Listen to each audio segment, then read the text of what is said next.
Hello and welcome to episode 377 of Scarves Around the Funnel, the podcast dedicated to Heart of Midlothian Football Club, the team that is still top of the table by 4 points. You'd be forgiven, depending on who you've listened to over the past 24 or 48 hours, by thinking Hearts are in crisis.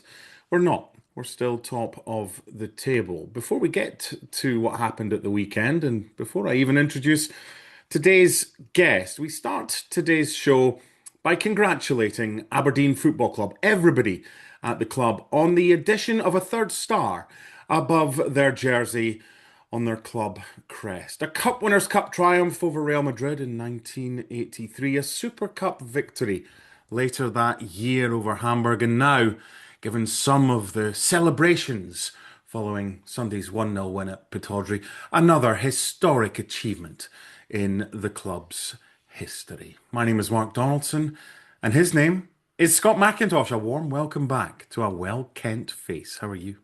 Thanks very much for that, Mark. I was going to start by saying I don't know if that was a bit of a Freudian slip, but I've missed a couple of weeks and I felt like I've been demoted from trusted lieutenant to just a guest there at the beginning. But no, really good to be back, even under these circumstances. I want to make just one bit of housekeeping though.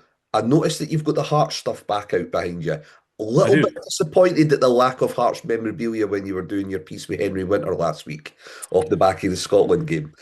Could have maybe snuck a couple of items in there, but I know I'm just being a little bit petty because I'm not much of an international football fan myself. Yeah, him and I and David Garrido did a half-hour show after Scotland qualified for the World Cup. Do you know what I thought about it? And I was going to wear a Scotland top. I was never going to wear a Hearts top on that, but I wore just a shirt. And then I kind of thought, I've got this badge, this Scotland badge behind me normally that I had on Sky Sports News. And that was actually used on the ESPN desk during the Euros in 2020 or All slash right. 2021. So I kind of had to have that, but it definitely crossed my mind. I think did I not keep Believe? They certainly had a Hearts book behind me. Mm. But you're right, it could have been a little bit more maroon tinted, but it was talking about Scotland. So I take your point. You weren't locked in your dungeon in that little door beside you for 2 weeks, were you? No, no, I was watching the game as well, and I was really, really happy for all my friends and family who follow the international scene a bit more passionately than I do. I'm not going to try and piggyback on the recent success and get too overexcited. It was a really good match to watch. I was obviously pleased for Craig Gordon and Lawrence Shankland as well, but I was happy for it to get back to club football. It's been such a sort of intense, condensed qualifying group, a little bit different to what we've been used to in the past, and it really has sort of caused a bit of a sort of stop start to the football season in terms of the domestic campaign. So I think the next sort of 5 6 weeks it is going to be pretty chock a block, and by the end of that period we'll have a really good idea as to how we're going to cope probably for the rest of the season. Ideally, given the result at Pittodrie, we'll spend the next hour talking about Hearts women beating Hamilton by 8 goals to 1. Good on them at the weekend. Good bit of form, especially after the win over Hibs for Eva Olid's side. Georgia Hunter called up as well to the upcoming Scotland under 23s squad. But yeah, look, we've dined out on the fact that Hearts were unbeaten in the opening round of fixtures. Now, we've fallen to defeat for the first time. It's not the end of the world. It was going to happen. It just so happens it was at the weekend. So, Aberdeen against Hearts is our main focus today. You're listening to Scarves Around the Funnel, sponsored by Forrest, Hepburn, and McDonald Signs, who've been offering creative sign and print solutions since the 1950s. Let's start with the team news. Hearts with a back three and a side that wouldn't have been picked and wasn't picked by Derek McInnes prior to his final training session. But then Ajew got hurt and Lawrence Shankland did his calf. Derek McInnes saying afterwards both would have started the game. They were in his initial starting 11, so it required a tweak. What did Mr. Scott McIntosh think of the 11 that was selected by Derek McInnes? Yeah, I think first of all you probably need to address the issue that I think some fans have with we select in a back three, because I think that's been a bony contention now under two or three previous managers as well. I don't think it's a formation that people really like at Tynecastle, or at least some of the fans don't. I think, given the options we have in centre half, I don't think it's a bad formation to play in terms of accommodating what is quite a strong area of the pitch or of the squad for us. I think the issue is further up, particularly in those two wing back positions. And I know a lot of focus will be on McAtee and the fact that he looks really uncomfortable there compared to playing as a fullback. But I don't think it particularly suits Harry Milne's game as well. I think Harry Milne, like a lot of left backs, I think Andy Robertson's quite a good example of this. Sometimes people are just more adept at making runs from a deeper position and having more of the game in front of them to run into. And I think Harry Milne's a good example of that. He just looks more comfortable playing as a left back compared to a left wing back. So I think the back three represents a problem further up the pitch. I don't think it's an issue at centre half per se. I just think it causes a little bit of an imbalance throughout the rest of the squad.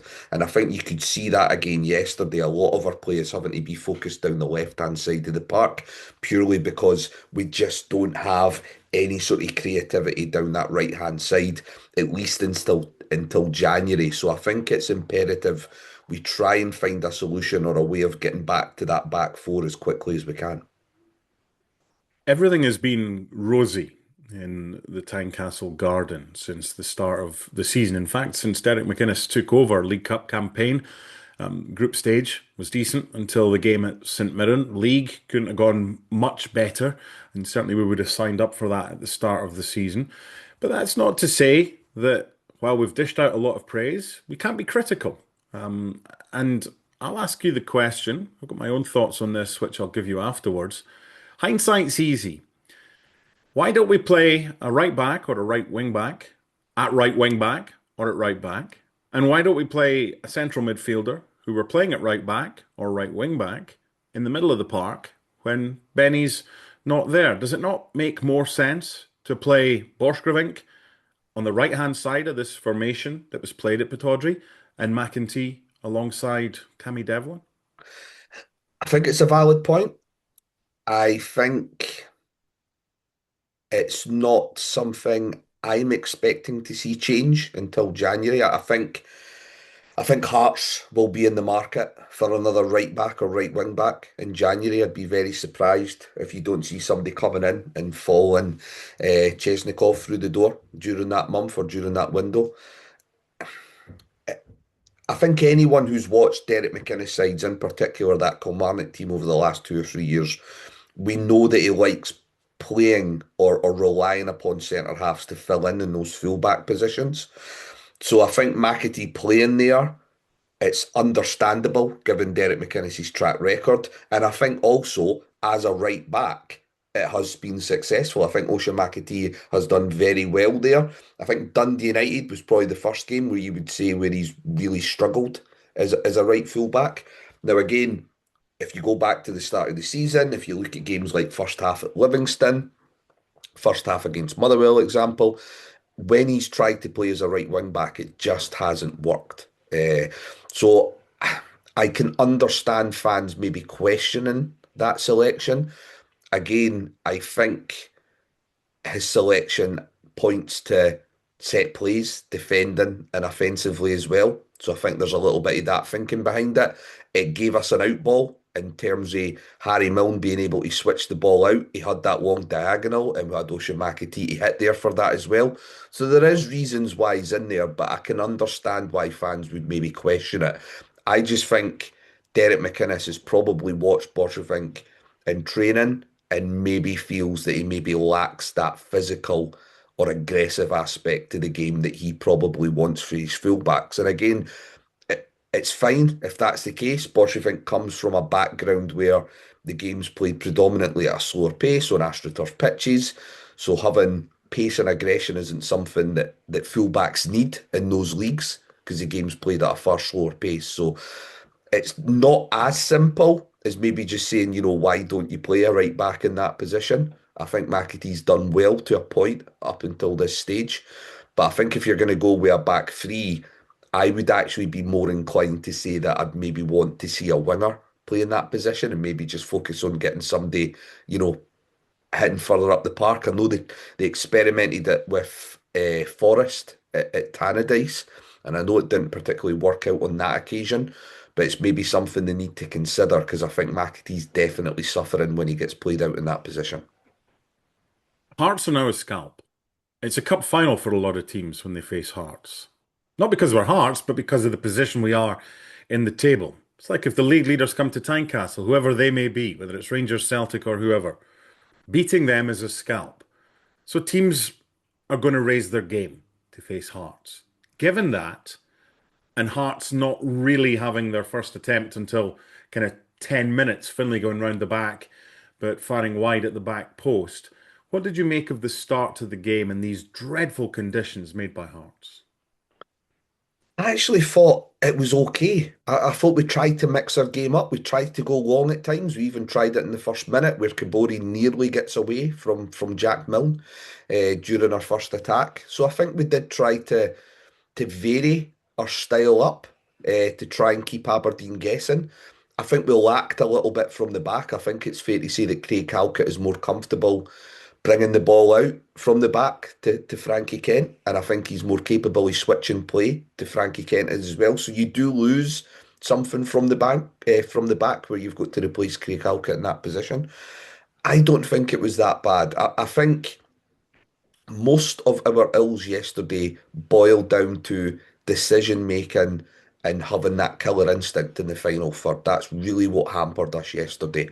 I thought individually, most players actually played okay. It's just ultimately down to decision making, and I think not so much Beningame and Halkett, but I think Shanklin was probably the biggest miss for us yesterday. I think when you look at those occasions, in particular the first half, where Braga's the one that's having to drop deep into that position that Shanklin would normally take up, and you've got Kabori, who I actually thought had a decent game yesterday, making some really good runs, but you just didn't have the player to complement that. And also Braga and Kabori have had very limited game time on the park together as well. So I think that probably hampered us more than anything. I don't think it was a particularly bad performance yesterday. There's a lot that we could have done better, but I, I still think other circumstances we come away from that game with a win. I think we create enough chances. We limit them to really one half chance. And I think, 7 or 8 times out of 10, we could easily be walking away from that fixture with 3 points. So I don't think we need to worry as much as I have seen over the last 24 hours. Oh, I'm not worrying. No issue whatsoever. We lost a game. We're going to lose a game. You're right. We've played similar and we've won this season. We were without Halkett, we were without Benny, and we were without Shankland. That's the I, spine of our team. aye, I think the narrative though about worrying, I think it's just something that fans may be guilty of getting sucked into. It's not something of their own making, but I No, think we've been built up so much. Of course, ultimately with journalism, and it's not just sport, it's the same across politics, celebrity lifestyles. What they want to do is be first to big you up and then be first to bring you down once you when get to the that top, time they want to comes knock you as down, well. don't they? And that happens in football. It's very reactive as well. And this isn't anything just towards Hearts. This happens with it was Aberdeen last season. It could be anyone.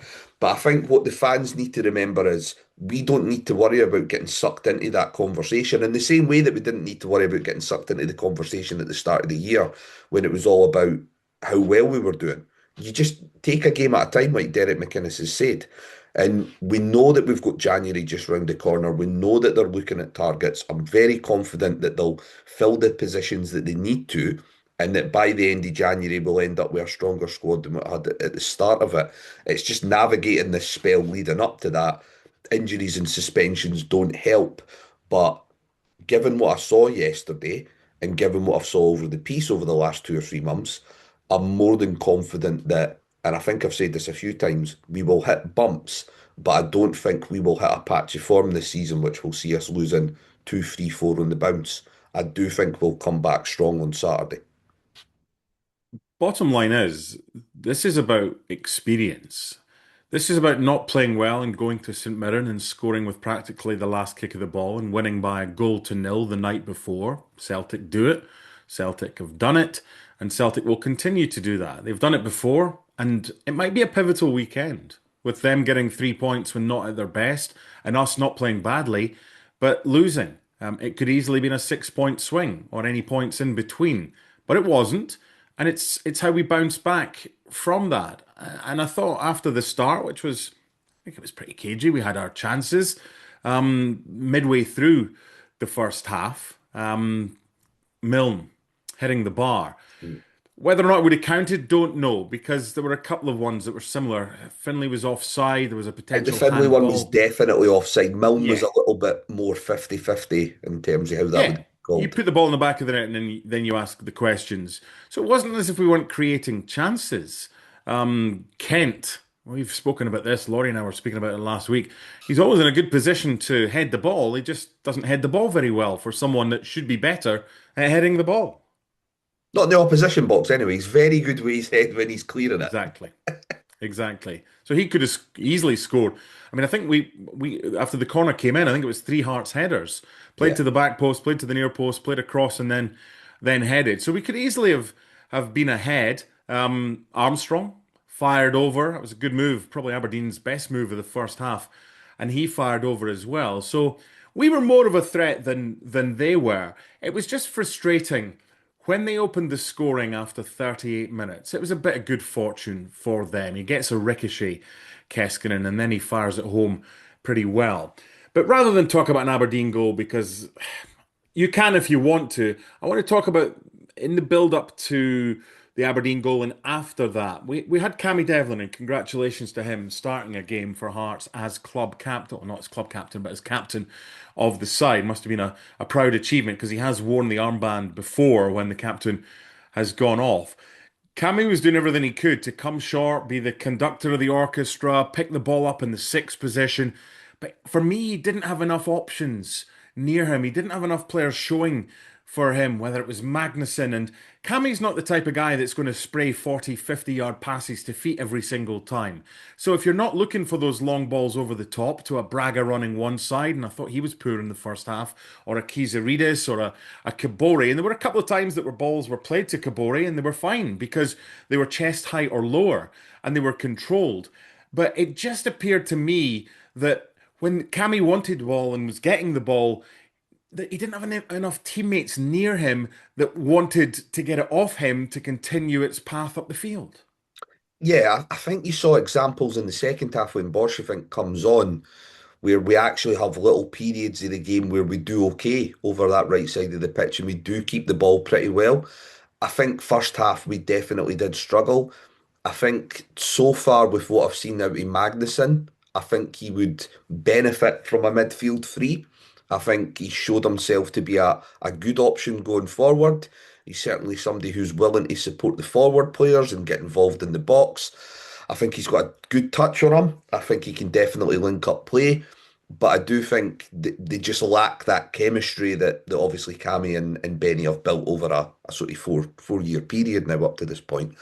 So I do think again having certain players out didn't help, and it's a case of trying to integrate some of the other players in there. Claudio Braga definitely didn't have one of his best games yesterday, but I think that could be again boiled down to a lack of chemistry. And again, Braga and Shanklin had that issue at the start of the season where they were both wanting to drop. And it was a case of trying to train Braga into making those runs in behind and letting Shankland drop and play the balls in for him. So I think again that'll take a little bit of time. But you saw positives out of that. Again, I touched on this a little bit earlier. He had one or two chances where he could have done a little bit better, in particular in the second half. But I thought Kabori, in many ways, that was his best performance for Hearts up to this point. In terms of showing you what he can do as a central option, if you think about where a lot of his chances have came up to this point, it's been playing right of a front three, and I don't think he can play that position. But I think he could certainly show you something playing forward, and he was always looking to go on the move. As soon as he lays that ball off, his next thought is how to make that run and how to stretch that team. and I think he'll be a valuable addition, providing he can get some game time. The problem is just trying to get that balance when you've got Shankland and Braga and that there as well. So I think you've got to look at two of the three rather than trying to fit all three into the same team. Kizaridis, he's just had a couple of games where his decision making just hasn't been as on point as it has been earlier on in the season. That's fine. That'll come. What you need then is players coming off the bench to maybe try and influence the game a little bit more and want to push for a place. So there's options there. And again, I think yesterday was just one of those days where it just didn't quite click in the final third. We could have done better for their goal. I think Frankie Kent drops too deep. Again, probably highlights why Frankie Kent won't be at the club past the end of this season. I think he's someone who has probably had his best spell as a Hearts defender when we were probably playing deeper as a backline. And he's good at defending his 18-yard box. He's a very old-fashioned centre half in that sense. But I think Hearts want to be a bit more aggressive in their press as a team and playing a bit closer to the halfway line. And I think that's something that the likes of Halkett, Steinvender, and Finlay are probably more comfortable with. So I think, Kent was okay yesterday. He handled the physical stuff with Lazetic pretty well. But I thought on that occasion he was probably far too deep in playing everyone on, which sort of leads to the chance for Keskinen. But apart from that, defensively we were okay. Again, it was just going forward. We just struggled. Before we get to the second half, just before the Aberdeen goal, Braga with a nice pass to find Kabore. Should he have scored?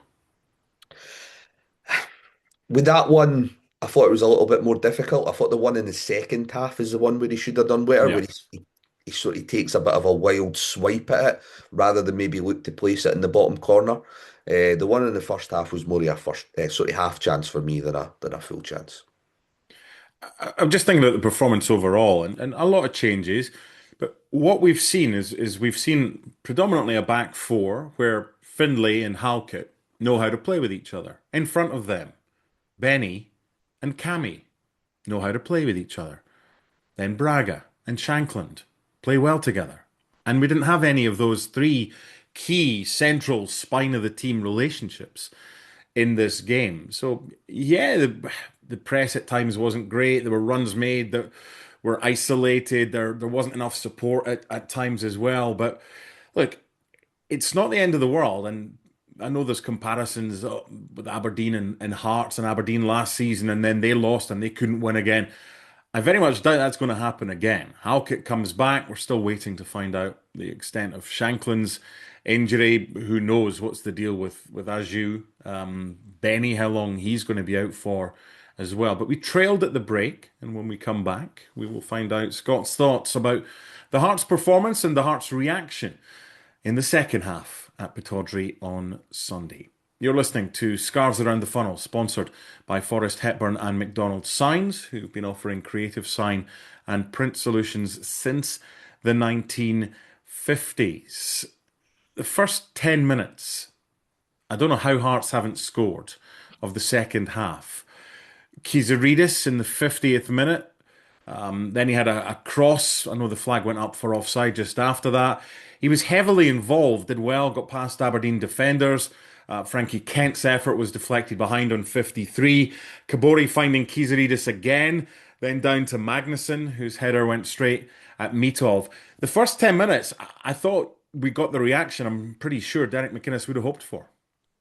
Yeah, yeah, and that's the thing. I think we did create enough opportunities, which again we didn't follow through with, and that's obviously the biggest frustration or disappointment to take away from yesterday's game. But I think one of the sort of criticisms that I've sort of either heard or read off the back of yesterday was a lack of cohesion. I don't think the way Derek McInnes sets up his teams is to be overly cohesive anyway. He focuses on teams being quite direct and wanting to get the ball into the boxes as often and as quickly as possible. So I don't think you're going to see that level of controlled, cohesive play that you would maybe see from Hearts teams under, say, maybe Robbie Neilson and Stephen Naismith when they were maybe on good runs of form. I just think we're a slightly different animal, and I think that'll that'll yield more positives than negatives. You will get sometimes performances a bit like the last two games where it's had that sort of basketball feel of being a bit back and forth and not having much control over it.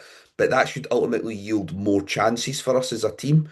I think if you look at that Hearts team yesterday and you place that under another manager from a recent past, I think you'll see us having a lot of the ball in the second half, but you wouldn't see us creating those chances because Aberdeen, once they scored, they were quite happy to sit back and try and hit us on the break. And I think we would have just played in front of them. And although some people may have taken that away and went, well, we controlled the second half quite well, well, we didn't actually create anything. So I think there is still positives to take out of the performance, even if the result wasn't what we were looking for. And I think ultimately we'll win more games than we'll lose through that approach, albeit there will be days where it just doesn't either drop for us or, as yesterday showed, too many players just having off days in front of goal. Hmm. I've spoken about Hearts' start to the second half, and there were a few people. I was speaking to a couple of them on WhatsApp chats and reading a few messages as well that were thinking this might require a change to formation at the break. And maybe Derek McInnes could be justified for not changing anything for the first 10 minutes of the second half. After that, we didn't create much at all for probably a good 15 or 20 minutes. At halftime, were you thinking we either need to make changes or we need to change the shape? I thought it was a possibility. I didn't say it had to come out in necessity. It's one of those things. Look, I appreciate. I think Boschevink would maybe give you a little bit more going forward than McAtee would in that right wing back position, but I don't think it would offer a huge upside. I just don't see it. I think if that was the case, he would have had a chance in the team by now. So I just is there a chance he's saying that they could have changed something? They maybe could have thrown on a player that maybe could have linked the game between midfield and attack, which would have meant Braga not having to drop. Would a Blair Spittle perhaps have been a good option as being maybe a third midfielder to bring on? It's it's just one of those things, you know. It's again, revisionist side of me looks back and think, yeah, they could have made changes, but ultimately, if you look at how we started that second half, we actually looked okay. Hmm. You could argue as well that although there were no personnel changes, there was a slight tweak and it kind of became a hybrid. Three or four, depending on whether we did or didn't have the ball, depending on where the ball was on the pitch. But after going probably a good 15 minutes after that last chance for Magnuson in the 55th minute, I was slightly surprised, I have to say, that it took until the 74th minute for changes to be made. McCart, Borchgrevink, and Spittle coming on for Finlay, McEntee, and Steinvender. And then we made another double change to conclude our substitutions 5 minutes from time. And Wilson came on, and a lot of people have been crying, why is James Wilson not getting a chance? But Kabangu was sat there, and he's been the one that's pretty much been on the bench most of the time and got the cameo role near the end. But he's overlooked, and Alan Forrest comes on as well. Hearts subs, discuss. I'll, I think I'll tackle the Kabangu one Okay. off the bat because I think that's an easy one to try and sort of explain. So I think in occasions where you've seen Elton Kabangu coming on for Hearts and being quite effective, I think if you think back to that game at Ibrox, that was probably his best cameo sort of appearance this season. If you think of the circumstances surrounding that decision, it's far different to what we were placed in yesterday. So yesterday we're 1-0 down. We're up against a team who are sitting in and quite happy to try and hit us on the break. Against Rangers, you're 2 goals up and you're looking to hit them on the break with lots of space in behind what is a very high line for them at the time as well. So Kabangu has space to exploit at Ibrox. He wouldn't have had that yesterday. It would have been a case of trying to be in the right position for something dropping down for him to maybe knock in.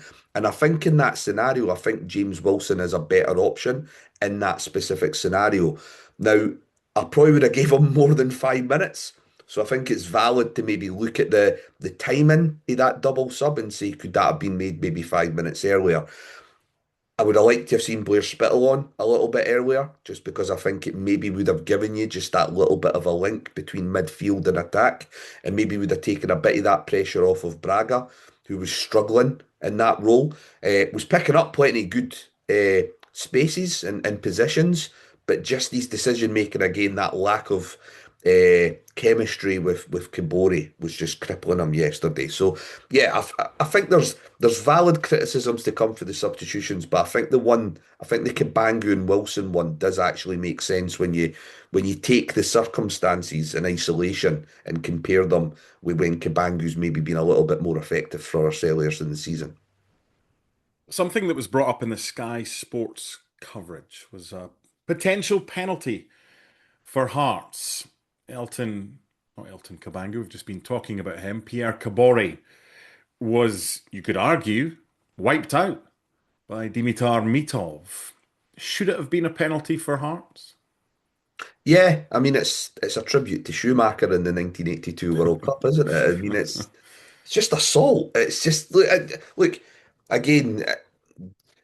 I'm being hyperbolic there when I use the term assault, but if there's any Aberdeen fans listening to this and they'll want to maybe say he doesn't mean it, there's no intent, there's nothing in the rule book about all that sort of stuff. So let's take that route. Intent does not appear in the It rules, in the laws of the does game. not matter, okay? It does not matter one jot. It's the one word that I fucking loathe hearing from pundits and commentators in football is intent. Just stop talking about it, okay? Doesn't matter a jot. Whether Mitov means it or not, he definitely makes contact with Kabore, which leads to Kabore going down. If that's any other player in that Aberdeen team, that's a penalty. That'll get reviewed or it'll be given as an on-field decision. I just look, it's not the first time we've seen goalkeepers get. I mean, Alan McGregor used to go through a spell where he used to just karate Come out kick with Hearts his players. knees I up. remember him. Hmm. He done it with Callum Elliott once. I think it was the time we beat them 4-2 at Tiny. And he just karate kicks Callum Elliott while jumping up for the ball. He eventually catches up on him about 15 years later when he gets sent off against Hibs at Ibrox for kicking a Hibs player in the back. But we know goalkeepers are a protected species.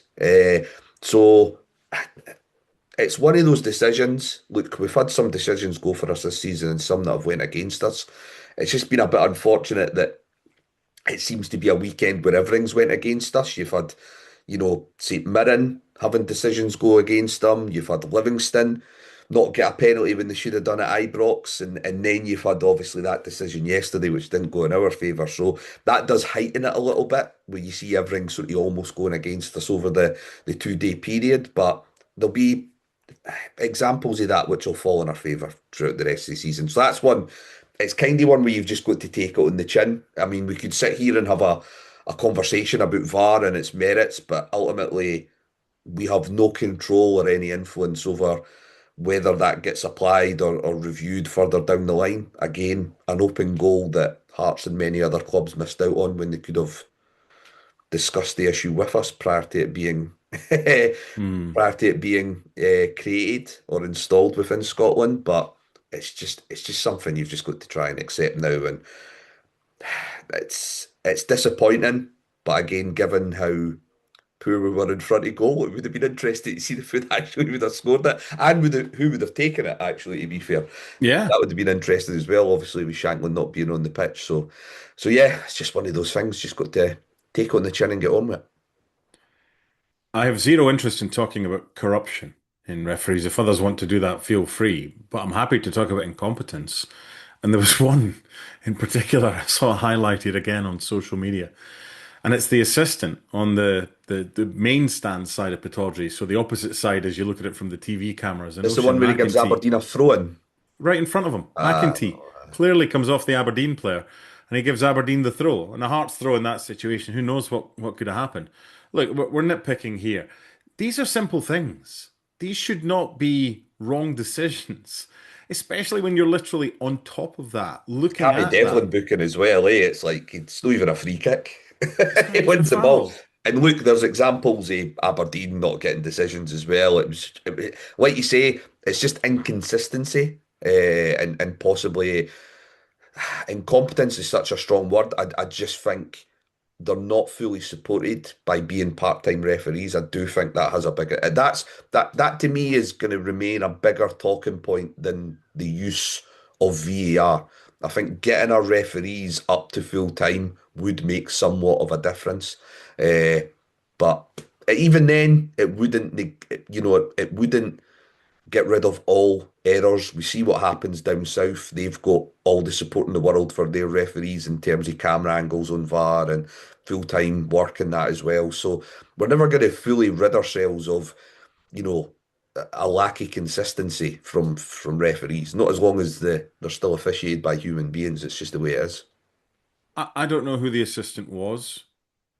I don't really care.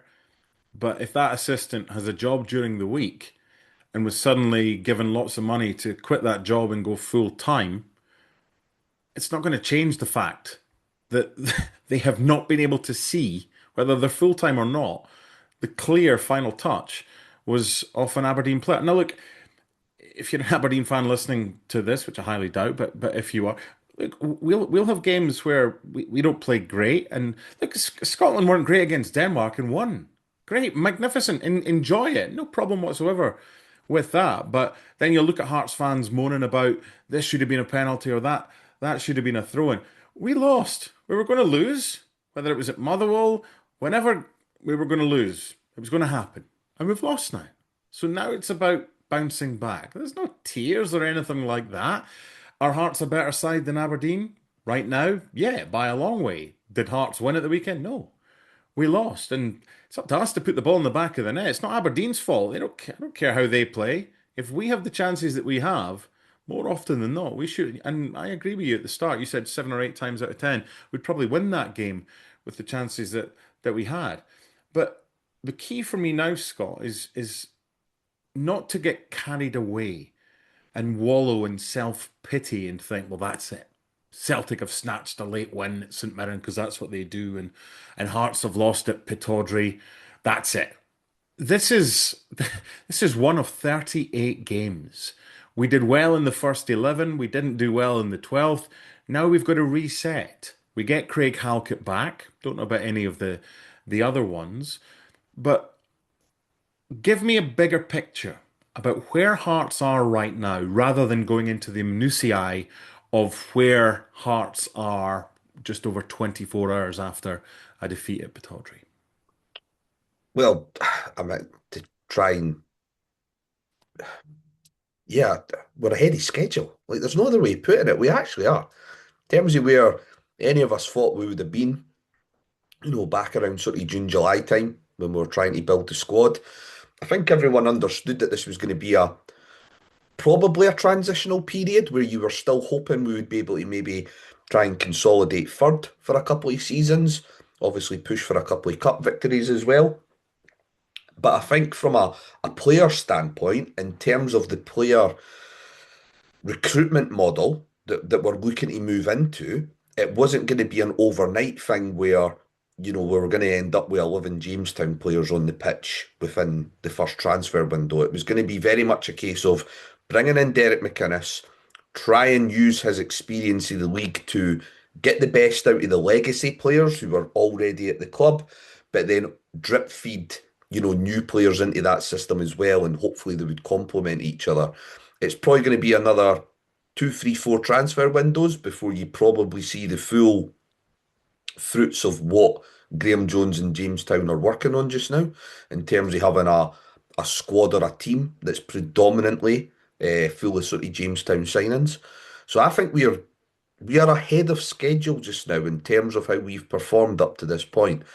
Again, I'm really confident that we know we've got Chesnikov over the line, so we know that he's going to be flying over here next month with a view to hopefully being able to kick on and get started at the start of January.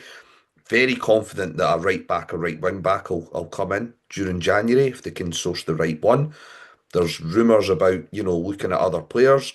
I think that transfer record fee that we played for Aju, I think that'll get broken again within the next 12 months. I don't think we'll be, resting on our laurels in terms of the finances. I think between Tony Bloom, between James Anderson, I think we've got two people who will try and back us and invest in us if they think that the right opportunity comes along. So everything still is positive. I get the initial reaction to yesterday's disappointment because it's a game that, given the chances, we could have got 3 points or at the very least one, but we knew that there was going to be bumps along the road. This is where we've got to try and look at this campaign as a marathon and not a sprint. I think everyone has rightly given us plaudits. People are now going to, you know, justify, uh, they're going to be well within their rights to question our mettle because we've won one of the last four. Now we've only lost one of the last four as well, so that's a narrative that you can spin both ways. But it's up to us now as a squad to come back, get the spine of the team together and come back and win at Motherwell. I wouldn't say it's a great fixture for us, but I think there's worse fixtures to go into off the back of a sort of a little slump in form. I think Motherwell are a good football side. I think they'll try and come out and impart their own philosophy on the game. I think they'll try and imprint that. I think they'll try and play to their own style.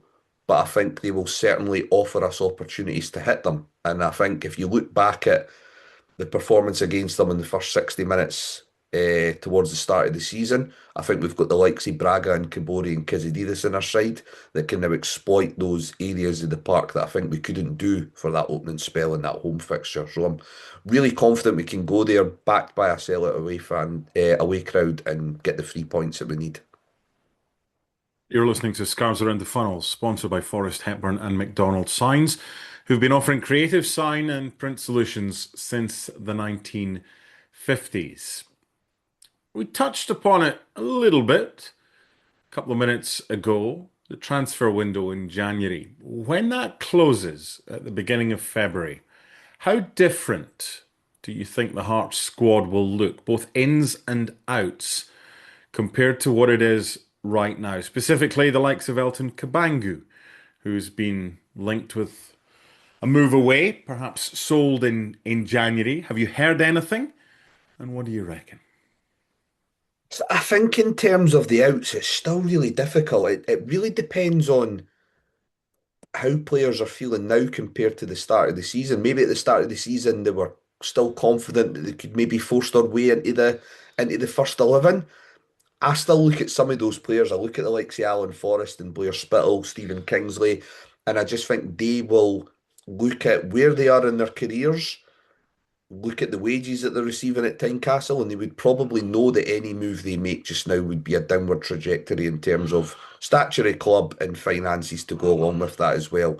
So I still think there's individuals like them that either Derek McInnes would still want to keep for the remainder of the season, and I don't think they would be in a rush to leave as well. There's players who are even further on the fringes, Sander Khartoum, for example, where you've got to think by that stage, will he move on? But again, I don't think we're just going to let players go now. I think Jamestown will have a value attached to every player that's in the squad, and we will look to get that value for them, especially if they're under contract. So I'm not expecting a lot of outgoings. There might be one or two. I think you're right about Kabangu. That's possibly one. Khartoum's possibly another. But I don't think there'll be too many others on top of that.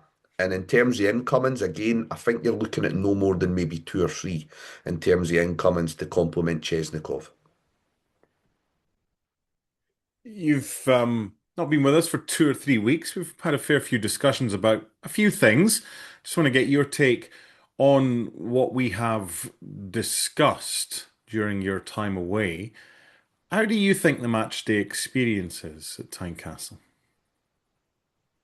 So I think, first of all, it's part of a wider topic, isn't it? Like, there's so much of this that applies to every, if not, most British clubs. And there's obviously cases abroad where certain leagues, certain countries have managed to keep atmosphere and managed to keep that sort of culture within the stands. I do think that the culture of football fans has changed from supporter to audience to an extent over the last sort of 10 or 15 years. I think that style of play has had an impact on that, and I think that a lot of the passive possession-based style of football that's came into Britain in the last 10, 15 years has had an impact on crowds participating with their teams. I think that sort of passive and slow possession-based football certainly has had an impact. We know that that's less of an issue this season, but if we're talking about how the atmosphere has maybe not been quite there for certain fixtures over the last few years, that's certainly a factor.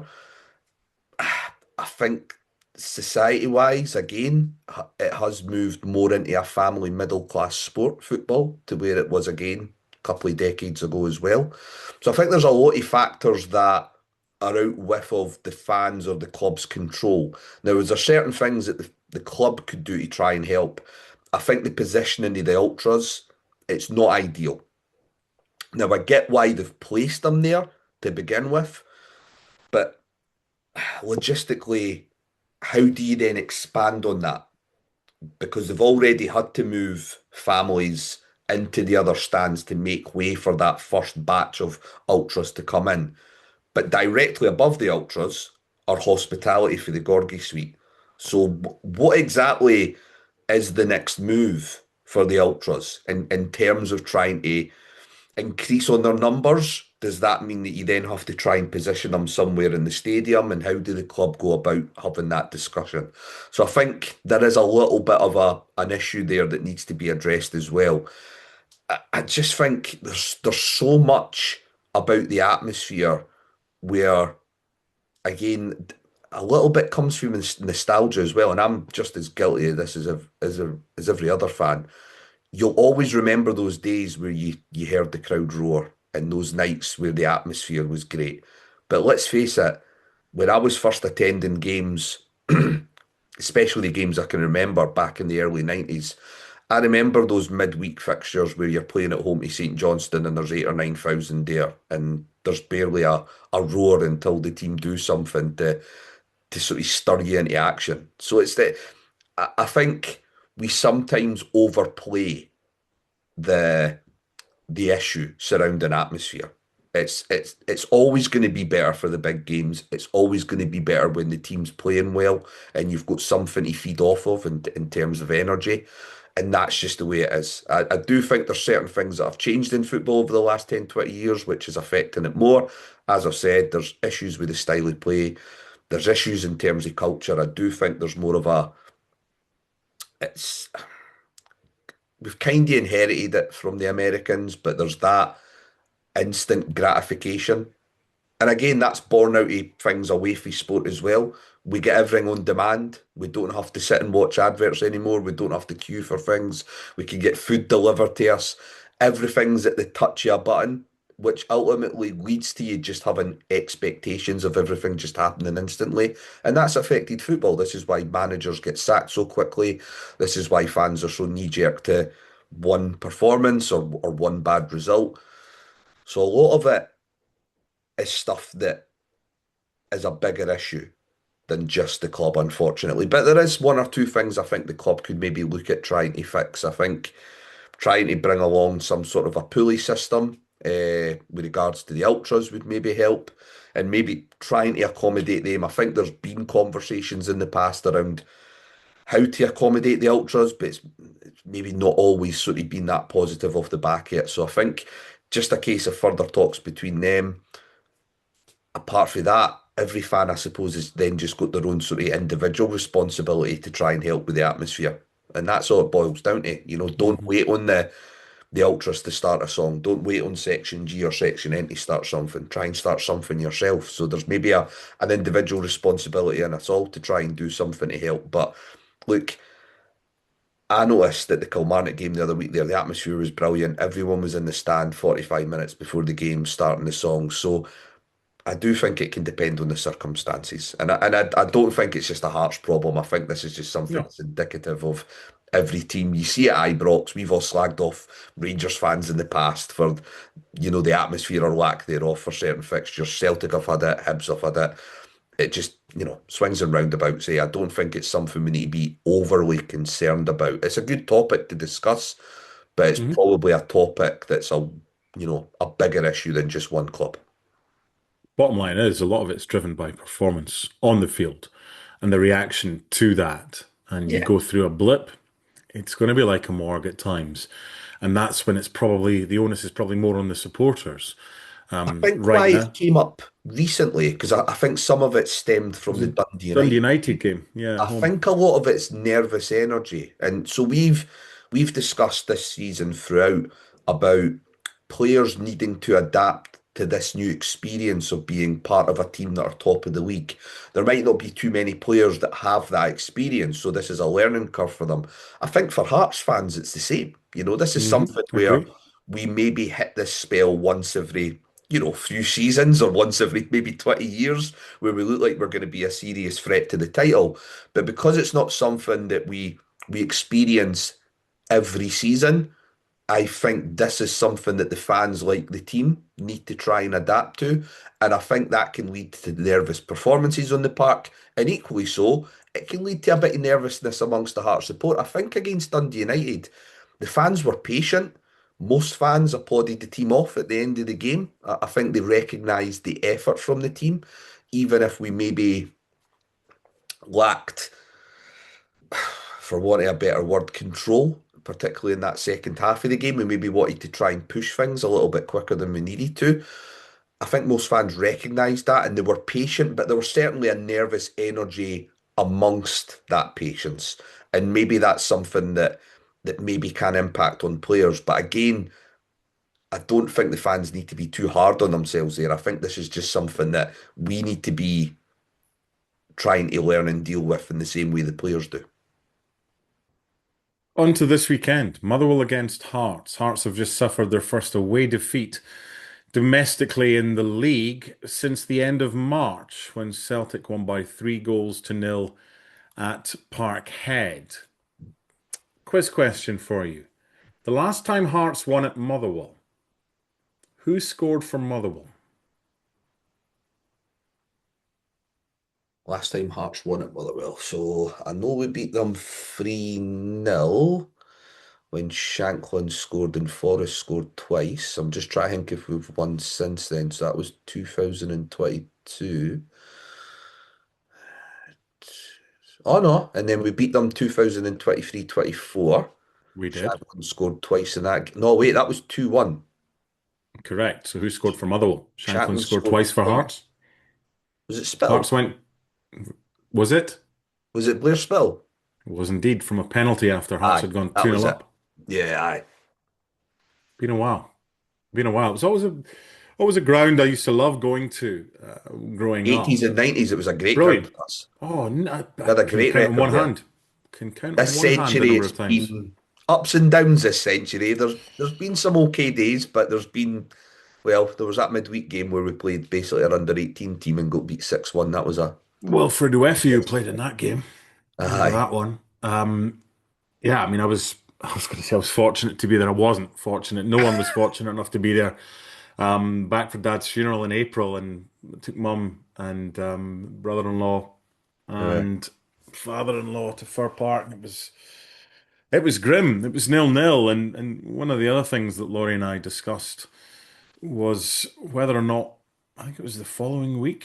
Would it have been? It was the following Saturday, and whether or not if you were offered the chance to rewind the clock to before kick-off in the Scottish Cup semi-final the week after a trip to Fir Park when we faced Aberdeen, and you could have a do-over, it would mean that Hearts would still have a chance of winning the Scottish Cup. But with that would probably mean that Neil Critchley would still be in charge. I said 100 times out of 100 I would take where we are now compared to having a chance at a do-over. What about you? So in terms of back then, If I offered you the chance to go back to the morning of the Aberdeen Cup semi-final and you could take it from there again, but not everything's going to be the same, but you still have a chance of winning the Scottish Cup. But what would that mean? It's probably going to be Celtic in the final. Would you accept that offer to go back to the Saturday morning to have a do-over prior to the Cup semi-final against Aberdeen? no, Okay. no. We're in a good place now, and don't get me wrong, a chance of playing that Celtic team in that final, it would have been great, but we've seen. we've seen the potential long-term effects that that's had for Aberdeen, and it's not really pushed them on. So I think, given the investment that we're always going to get from Tony Bloom, and then given that we've managed to get in someone more experienced to be our manager, I think things have worked out okay, albeit for the pain that we felt on that day. Yeah. Uh, yeah, I think we're fine just now. It's not a situation I'd be looking to swap for that short-term glory, potential glory. So here's the team that lost to Aberdeen at the weekend. How many of these players will start against Motherwell this weekend? Swallow in goal, McIntosh, Steinvender, Kent, Findlay and Milne, Magnuson and Devlin, Braga, Kizaridis and Kabori. What are you going with at Fir Park for the Hearts lineup? I think he'll go back to the four. I think Harry Milne potentially will be played out wide right. So I do think there is a chance he'll potentially go with a 4-4-2.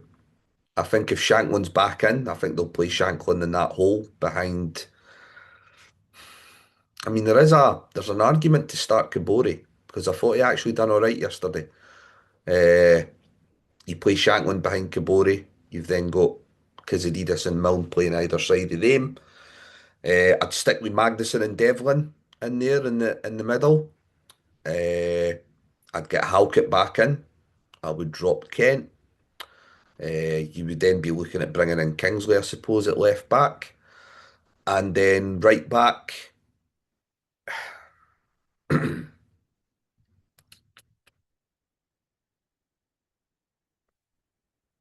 is it the time to give Borshevink a shot against a team that maybe don't have, they're not the Motherwell teams of old. They're not a kick and rush direct physical team. Would that be an environment that would maybe suit him coming in and playing and try to fit in? So there's maybe a case for maybe dropping McAtee and maybe giving Borshevink a shot there in at right back. What about McIntyre alongside Cammy in the middle of the park? I think that's a valid shout. I just think Magnuson's actually done okay the last couple of games. And I think he does give you something a little bit different to what some of our other central midfielders have. I think the concern is maybe just how good Motherwell are at popping the ball about in that area of the park. And would we get enough out of Magnuson coming back the way? So there's maybe a valid argument for putting McAtee in there. And I wouldn't be against it. It wouldn't be something I'd be concerned at seeing. So yeah, definitely valid. If Shankland plays and you want Kabori to start as well, are you giving Braga a rest? Are you giving Kizaridis a rest? What are you doing as far as the forward area is Braga would probably concerned? be getting the rest. Does he need one? It's not so much that he needs one. I just think he's not been overly effective in the last couple of games. So, this is why we've got a strong squad. And the only reason that you can keep things sweet amongst the strong squad is when they see that when players are off form and other players are chomping at the bit to get in, that they get given those chances. So I think Braga's had a couple of quieter games or games where his decision making and his final end product hasn't been quite all there. Like I say, I thought Kabori yesterday made some really good runs, which I think with somebody like Shanklin playing off him, I think you'd see a bit more joy out of that. So yeah, I think if Shanklin's fit, I'd be quite happy to see Shanklin and Kabori up top. Motherwell have played some of the better football in the league this season. I thought they were excellent for an hour against Hearts, but didn't know how to shut up shop, and Hearts could easily have won that game towards the end. I'm just looking right now at their win at Kilmarnock at the weekend. Maswanise with another couple of goals. I think he might be level now with Shankland Yeah. as far as top goal scorer is concerned, and he's been great. His average position was kind of coming. It was like inside right.